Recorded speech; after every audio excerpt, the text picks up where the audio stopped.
Imaginons qu'on veuille mesurer la résistance de ce résistor. Il faudra l'extraire du circuit car on ne mesure jamais une résistance dans le circuit. On a débranché l'alimentation et on va encore placer des extensions sur les sons du multimètre pour pouvoir mesurer cette résistance. Une extension jaune, une extension verte avec des pinces crocodiles. Peu importe le sens du branchement cette fois. Et je vais positionner le bouton rotatif sur le calibre le plus haut possible, si je ne connais pas la valeur de la résistance. Ici, je vois 0 sur le calibre 20 mégohms. Je descends donc jusqu'au moment où je vois apparaître des chiffres. Voilà, je suis descendu jusqu'au calibre 20 kOhm sur lequel je vois 0,08 kOhm, ce qui veut dire 80 ohms. Donc je peux encore descendre, puisqu'en dessous, j'ai le calibre 2 kOhm à fond d'échelle. Je vois cette fois 0,099 kOhm, soit 99 ohms. Comme le calibre en dessous est celui de 200 ohms à fond d'échelle, je peux encore descendre d'un cran et lire une mesure plus précise. Là, je mesure environ 100 ohms, qui est bien la valeur de cette résistance donnée par le code des couleurs qu'on trouve sur Internet et que voici. Faites ici un arrêt sur image, c'est très facile à comprendre. On va faire la même chose avec l'autre résistance, celle de 470 ohms. On commencera à 20 mégohms, soit 20 millions de ohms.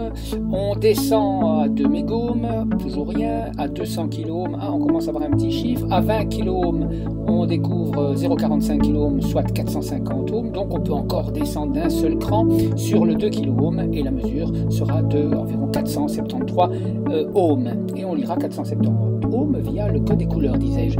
Si on descend plus bas, un 1 apparaît, vous allez le voir, ce qui veut dire classiquement qu'on est hors capacité de mesure. En effet, on se trouve sur l'échelle des 200 ohms au maximum.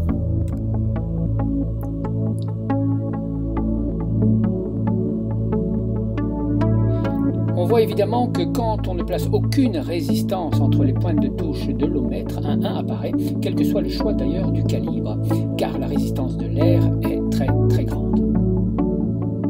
Par contre, si on touche les deux pointes de test, si les deux pointes de test se touchent plutôt, on voit qu'une valeur d'environ 0 ohm tend à apparaître puisque la résistance au courant est nulle.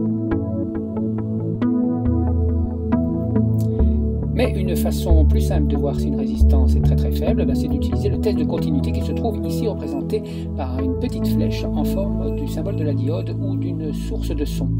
Et de fait, quand on met les pointes en contact, un sifflement apparaît et exprime le fait que le courant passe dans une résistance quasi nulle. On appelle ce test le test de continuité. On pourra ainsi voir si un câble n'est pas sectionné dans sa gaine. Testons le fil rouge. Bah oui, vous allez voir, c'est OK, ça siffle. Et puis je peux aussi tester le câble noir. OK, le câble est OK. Et puis je peux encore m'amuser à voir que la continuité est bonne entre ici et là sur cette paire de ciseaux.